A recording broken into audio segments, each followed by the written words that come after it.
পোশাক খাতের সবশেষ পরিস্থিতি জানাতে সাভার ও গাজীপুর থেকে যুক্ত হচ্ছেন সহকর্মী শাহিনুর রহমান এবং নজরুল ইসলাম। শুরুতে আমরা চলে যাচ্ছি সহকর্মী নজরুলের কাছে।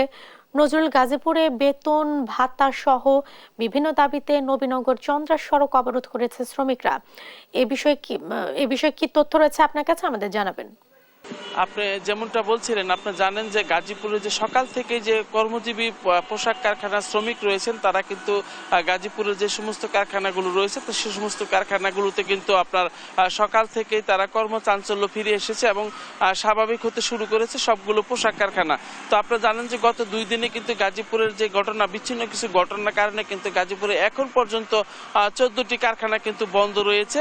এছাড়া কিন্তু গাজীপুরের সবগুলো কারখানায় কর্মচাঞ্চল্য ফিরে এসেছে এবং আমি যদি একটু দেখাতে চাই যে গাজীপুরের যে বড় বড় যে পোশাক কারখানাগুলো রয়েছে সেই সমস্ত পোশাক কারখানার শ্রমিকরা কিন্তু বৃষ্টি উপেক্ষা করে কিন্তু তাদের যে শ্রমের যে জায়গা সেখানে কিন্তু তারা সকাল থেকেই প্রবেশ করেছেন এবং আমরা দেখেছি বৃষ্টি উপেক্ষা করেই কিন্তু তারা পোশাক কারখানায় কাজে যোগ দিয়েছেন। এবং এছাড়া কিন্তু প্রতিটি পোশাক কারখানায় কিন্তু সাধারণ যে নিরাপত্তা যে কর্মী, প্রতিষ্ঠানের নিজের নিরাপত্তা কর্মী বলয়ের সহ সবকিছুতে সব জায়গাতে আমরা দেখেছি যে সাধারণ যে পুলিশ এবং বিজেপি সহ সব ধরনের আইন শৃঙ্খলা বাহিনী কিন্তু প্রতিটি পোশাক কারখানায় রয়েছে, আপনার অবস্থান নিয়েছেন এবং তারা নিরাপত্তা দিয়ে যাচ্ছেন। আপনি জানেন যে আজকে সকালে কিন্তু গাজীপুরের জিরানি অংশে কিন্তু সড়ক অবরোধ করার চেষ্টা করেছিল, কিন্তু 20 মিনিটের মতো সড়কে অবস্থান নিয়েছিল, তারপরে কিন্তু আবার রাস্তা থেকে পুলিশ বলে তাদেরকে সরিয়ে দিয়েছেন।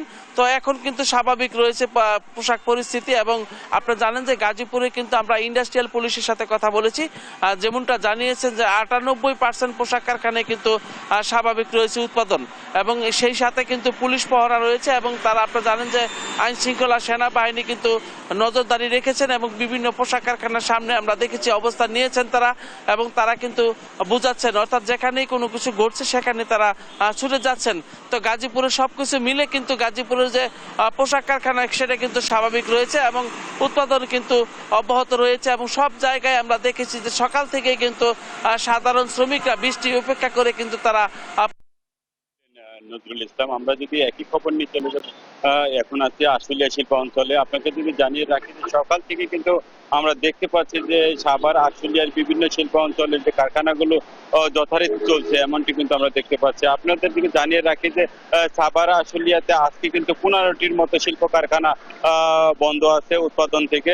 আর বিশেষ করে সাভার আশুলিয়ার আপনি জানেন যে সাভার আশুলিয়া ধামরাই মূলত 1800টির বেশি শিল্প কারখানা রয়েছে, তার বেশিরভাগ শিল্প কারখানায় কিন্তু উৎপাদনে ফিরেছে। বিশেষ করে নবীনগর চন্দ্রা মহাসড়ক যেটা আছে এই সড়ক কিন্তু নির্বিঘ্নে গাড়ি চলাচল করতে পারতেছে। আব্দুল্লাহপুর থেকে যে বাইপাল যে রাস্তাটা আছে এই রাস্তায় কিন্তু গাড়ি চলাচল করতে পারতেছে। আমরা আরো দেখেছি যে এই যে মহাসড়ক গুলোতে সেনাবাহিনী, র্যাব, বিজিবি এবং টহল অব্যাহত আছে এবং গুরুত্বপূর্ণ স্থান যে সব কারখানাগুলো প্রধান ফটকের সামনে কিন্তু আমরা দেখেছি যে অনেক কারখানার সামনে কিন্তু সেনাবাহিনী, বিজিবি এবং র্যাবের কিন্তু উপস্থিতি ছিল। এবং সেই সাথে আপনাদেরকে জানিয়ে রাখি যে কোথাও কোনো অপ্রীতিকর কোনো ঘটনার খবর পাইনি এখন পর্যন্ত। সব মিলিয়ে বলা যায় যে ঢাকা, ইপিজেড এবং ইপিজেড এর বাইরের যে প্রতিষ্ঠানগুলো আছে বেশিরভাগ প্রতিষ্ঠানে কিন্তু উৎপাদন পুরোদমে চলতেছে। এই ছিল আশুলিয়ার শিল্প অঞ্চল থেকে।